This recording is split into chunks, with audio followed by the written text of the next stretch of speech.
goodness. Thought about the illustration Sister Kathy gave.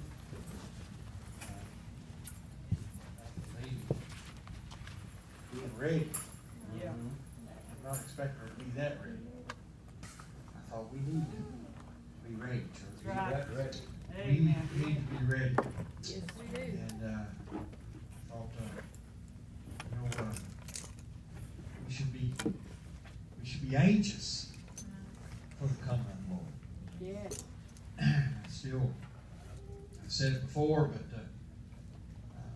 my neighbor that lives up the road had a piece of property there that was joining me, and the neighbor sold it. But he and I were out one day and worked on a fence row, cleaned it out, and I had the dozer up there and we was doing some work, cleaning some land off between us. And we got to talking, and we got to talking about the coming of the Lord. Yeah. About going to heaven. And I said, sometimes, Joe, I just get excited and I'm ready to go. He said, I don't know about that, Mitch. I know what it's like down here, but I don't quite know what it's like over there. But I thought, I've read enough of the book. Amen. Got enough of the understanding of what's waiting over our sister Minnie. I'm ready to go. Amen. I thought there's a lot of things that happens here that just are out of our control. Circumstances that sometimes just overwhelm us. But I thought, God is there. Right. Things that's waiting for us. But I've not got a whole lot here tonight. And but the book of Mark, chapter 16, I've preached from this on at least one time, and possibly more than that. I've got it marked up pretty good in my Bible, but that's what I feel like talking about tonight. And then I'll go over to the book of 2 Peter, chapter 3. But Mark 16, verse 9. It says, Now when Jesus was risen early the first day of the week, he appeared first to Mary Magdalene, out of whom he had cast 7 devils. And she went and told them that had been with him as they mourned and wept. And when they had heard that he was alive and had been seen of her, believed not. After that he appeared in another form unto 2 of them as they walked and went into the country. And they went and told it unto the residue. Neither believed they them. And afterward he appeared unto the 11 as they sat at meat, and upbraided them with their unbelief and hardness of heart, because they believed not them which had seen him after he had risen. Over the book of 2 Peter, chapter 3. It says, start verse 1, it says, This second epistle, beloved, I now write unto you, and both which I stir up your pure minds by way of remembrance, that ye may be mindful of the word which were spoken before the holy prophets, and the commandment of us, the apostles of the Lord and Savior. Knowing this first, that there shall come in the last days scoffers walking after their own lust, and saying, Where is the promise of his coming? For since the fathers fell asleep, all things continue as they were from the beginning of the creation. Thank you for standing for the reading. And I thought verse 13 says, And they went and told unto the residue, neither believed they them. And like I said, I've preached from this before, but my mind just went to this today, and I began to think about that residue. Yeah. A residue is a small amount of something that remains after the main part has gone and been taken or used. And I thought somebody the other night mentioned forensic scientists. Yeah. And I thought a forensic scientist, and I don't know a lot about them, but I've read enough to know that they can go into a place, a crime scene, Yeah. And that's what they're looking for, is some type of residue. Right.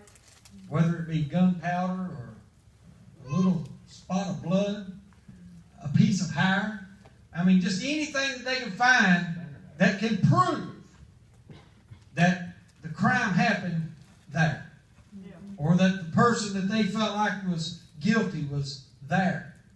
I thought that a few years ago there was a crime that happened here in Madison County. And some just terrible thing happened. And a guy that I know, when they went in, his blood was found on a light switch. And that's the only spot they found. His story was that the cat scratched him when he was there visiting a few weeks earlier, and he got blood on the light switch. I don't know what happened there. But anyway, there was a residue that he had been there. Right. It was obvious he had been there. And I thought, so I began to think about that residue. Right. And all those that had been following Jesus, time and time again, they heard him talk about his leaving. They heard him tell that he was going to leave. That it was, time and time again. We read the book of Mark, chapter 8.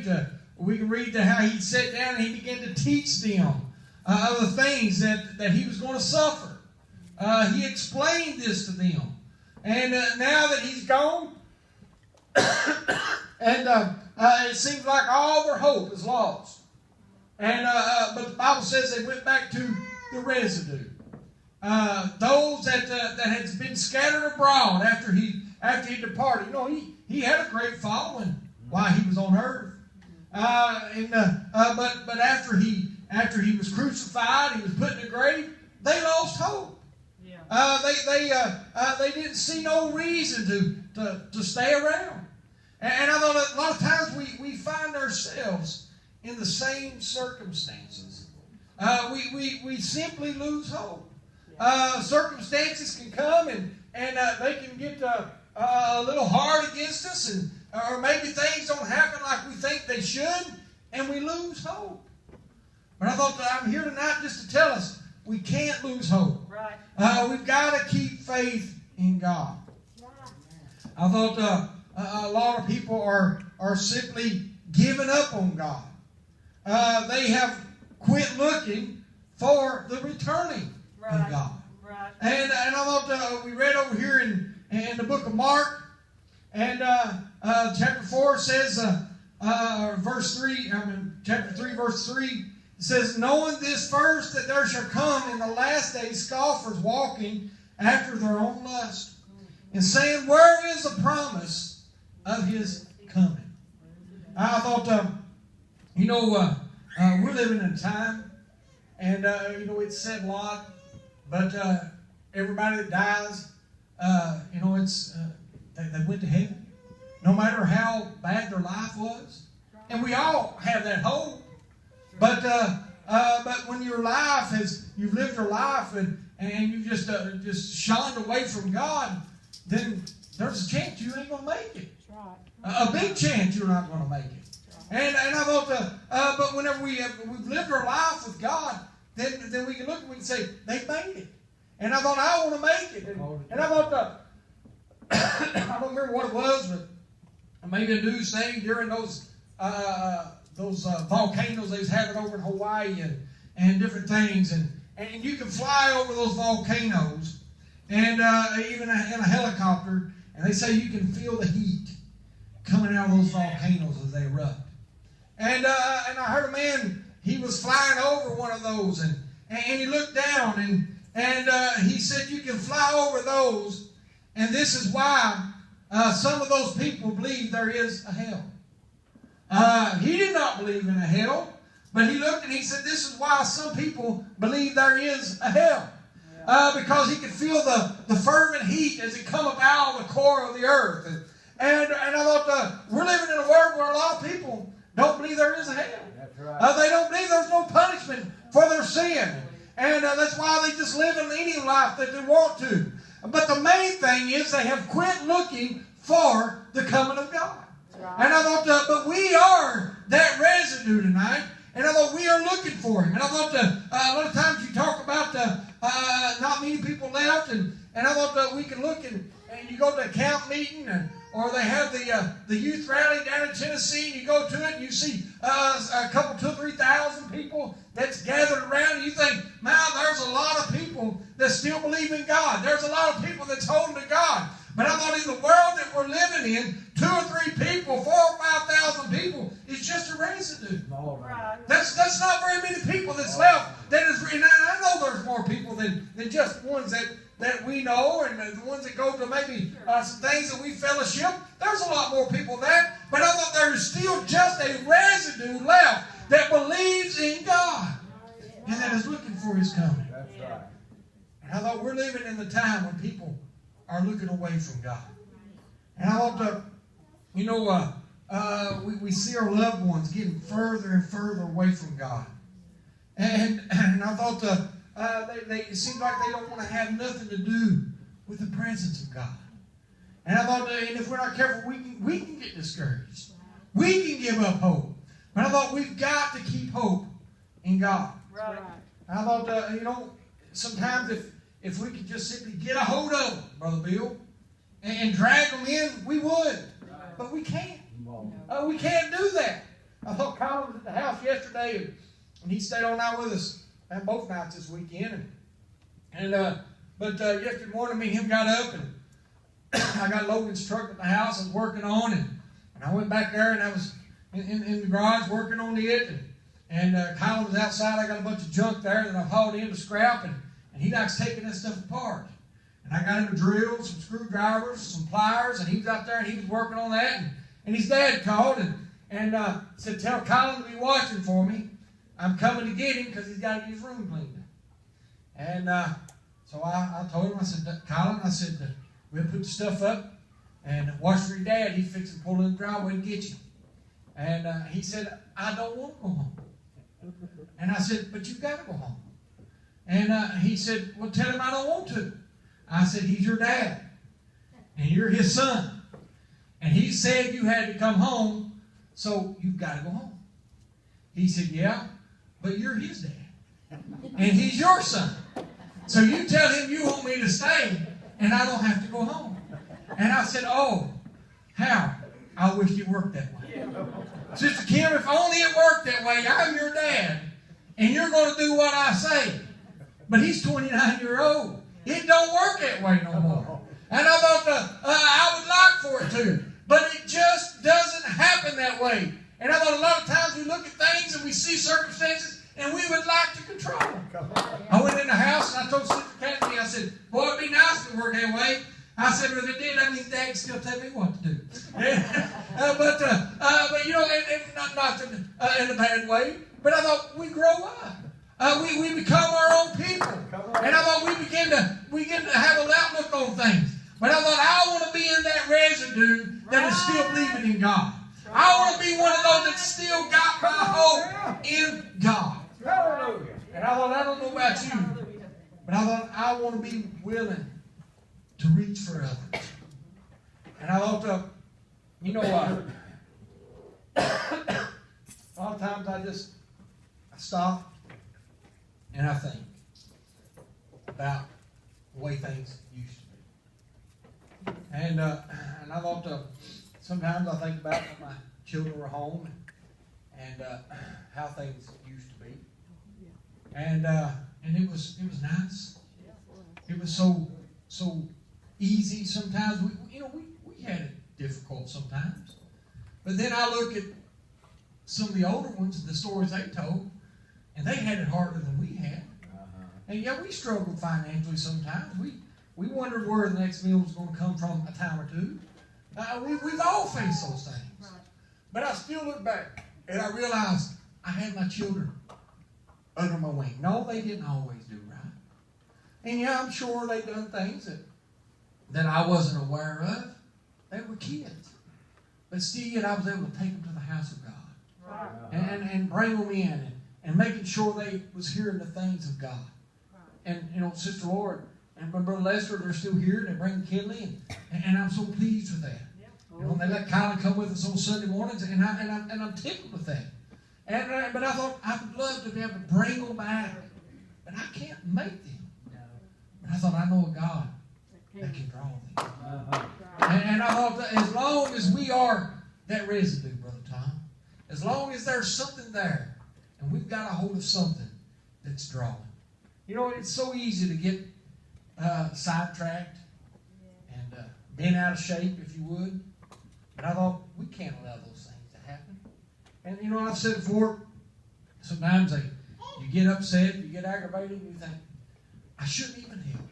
I shouldn't even bother them with them. I should just let them do their own things. But yet we're still drawing because we love them.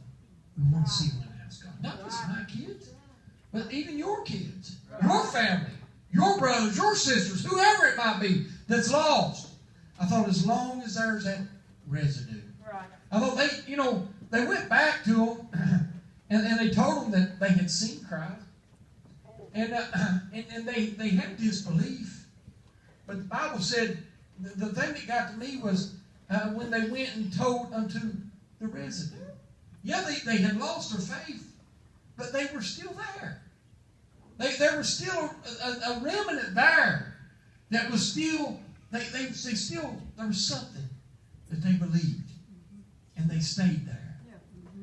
The women that went that day, and I know it's not Easter, but the women that went to the garden tomb that day to anoint the body and do the preparation, they weren't obligated to do that, but it was that residue, that hope, that necessity to feel like we've got to be there, we've got to do something for them.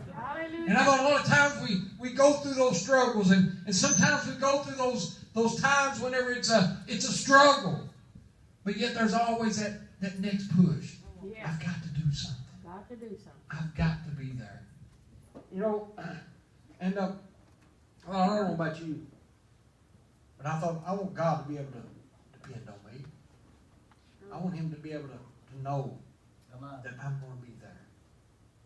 That He can depend upon me to do. And I've got discouraged. And I thought I'll be honest with you. I've questioned, Lord, is it even worth it? But it's worth it. That's right. It is worth it. It's worth it. I thought, I've got some, and management is a thing that sometimes I wonder how I found myself into it. And but I've got some that are good workers. I mean, they're good workers.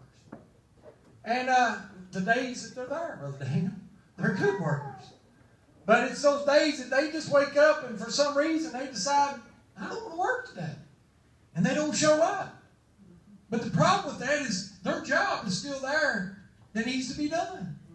And if I don't have enough people to fill that job, guess who gets to do their job that day? You're looking at it. And not that I don't care to do their job, but I've got my things that I've got to take care of. I've got responsibilities that I've got to do and other things that, and I really don't have time to stand there and do a job all day. But sometimes it happens that way. And I was talking to a young fellow the other day, good worker, and I told him, I said, no, listen, because we don't have company insurance. You keep it under 50 employees, then the company don't have to provide the insurance. I would like to bump it over that, but I can't. And they won't let me. And I told him one day, I said, let me explain something to you. I said, I've got 4 or 5 people here that want to be on our payroll so that they can get holidays and all this stuff that goes with it. But I said, I'm having to leave them on a temporary service because I can't hire nobody else. And I've got you here that you're getting all these benefits and you don't ever want to show up. You want to work 3 or 4 days a week and you're happy with that. And I said, either you're going to do better or you're going to find yourself walking down the road without a job. And he looked at me and he didn't like it too good. And it was a little harsh. But the thing was, I want to know I've got to depend on you. Right. I've got to have you here. I wasn't mean to him. I wasn't hateful with him. I just told him this is how it's got to be. And I thought sometimes we look, and God no doubt wants to tell us the same thing. Sure. You got to straighten up, or I'm going to find somebody else that'll do your job. Oh, That's right. And I thought we've all got a job to do. Yes, There's none of us that's been saved to just sit and say, hey, I'm saved. I'm on my way to heaven. God has got a job for every one of us. And I thought He wants us to be anxious to do it. I don't know.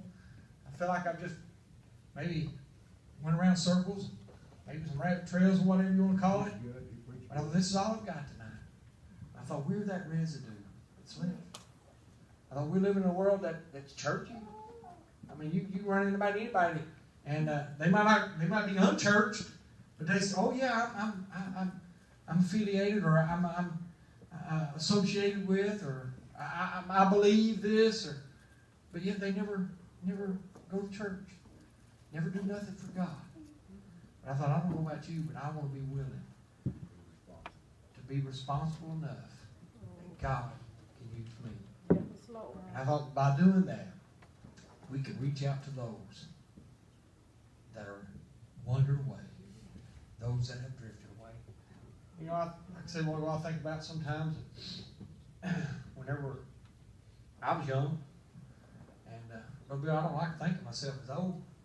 Sister Kathy and I went out, and it happens a lot anymore. I don't know if it's my haircut, the lightening of her hair, or what it is. And, and I understand when I go to these restaurants and they got these young teenagers working there, and they give me the senior citizen discount, because I know I probably look older than them. But when I go and it's an older person and they give me the senior citizen discount, then I realize, hey, I'm looking old. I'm not a senior. I still got about 20 more years before I'm a senior. And, I'm not hardly 20. But yet, 12, 13 anyway. So I'm older than I thought. But yet, I look around and I look back at those times whenever I was young. Sister Pauline and I came to church and I had energy. And like I said, I'm not quite 50 yet. I'll just be 48. I think it is my birthday. And but I'm not as young as I used to be. And but I look back and I remember those times when we come to church, and there was a lot of us. And we get in and we push the services, and man, we had some good services. Yes, we did. And I look back and sometimes I can think of those services. Sister Betty and I remember them, and I remember those that were even younger than us that was there, and I can remember them getting in, praying around the altars, and seeking the face of God. And look around, and there's not many of them here. A lot of them don't even go to church. They just walked away. And I thought, and I look back at such a movement of God, and yet now they've just walked away. Some of them, you talk to them. There's one in particular, you can go and you get to talking to him, and man, he talks so good, and God does this for me, God, and as far as I know, he ain't been to church in 2 or 3 years. And oh yeah, we get in there, me and my wife, we get in, we pray, and they have their little Bible devotions at home, but they're not being what God wants them to be. And it shows in their life. Yeah. Their children's lives are a mess, and just the things that the world does. And I you say, well, you've got one that's, yeah, I've got a son and his life is not like it needs to be. And there's some things in it that's a pretty mess. But it ain't because I'm not praying for it. That's right. But I thought when we allow the enemy to cause us to separate ourselves Yes, oh from the God. work that God wants us to do, Yes, God. and we're only opening up the door Yes. for the enemy to do greater things to our children. I thought we're living in a bad time. A bad time. We're fighting a bad enemy. Yeah. I thought we've got our adversary he's roaring. He's doing all he can to destroy. Yes. And you take he don't care if it's how young or how old. Right. He's out to destroy. Yes, he is. I thought, I don't like to hear nobody use bad language. No. But, sometimes I'll go into the restaurant or go up to the stockyards or something. I've not been there in a while, but A lot of times on Fridays, I'll venture in the stockyard, just watch the cattle sell. And you'll see these old men, and you know that they've not got a lot of life left. And some of the language they handle, and you think, oh, their life is so frail. If only they could realize, what's waiting on them. If they don't give their life to God. But I thought, even as frail as that life is, the devil don't care. No, they don't. And I thought, and when you begin to think about life, and you look at someone that it seems like they're at the end of the road, and it's just, but your life could be more frail than their life. Right. Yours could end before theirs does. Right. Are you doing what's necessary to be part of that residue that's left serving God? I hope I've helped you tonight. Maybe somebody else has got something to add to this. I thought, let's go ahead and come against the song. We'll make an altar call. I thought, are you doing what's necessary to be part of that residue? Yeah, we get discouraged. I mean, they had lost hope. They seen him crucified. They seen him take his last breath, give up the ghost, and die. Yeah. They seen him take him off the cross, put him in the tomb. And yet there was enough about him that they were congregated together enough that they would ever go back to the residue and say, I see him. He's still alive. Oh, there was doubt there, but yet there was still enough there to say that when he came and he got them together, that they knew for certain that he'd risen. And I thought, I don't know about you tonight, but there's enough left that God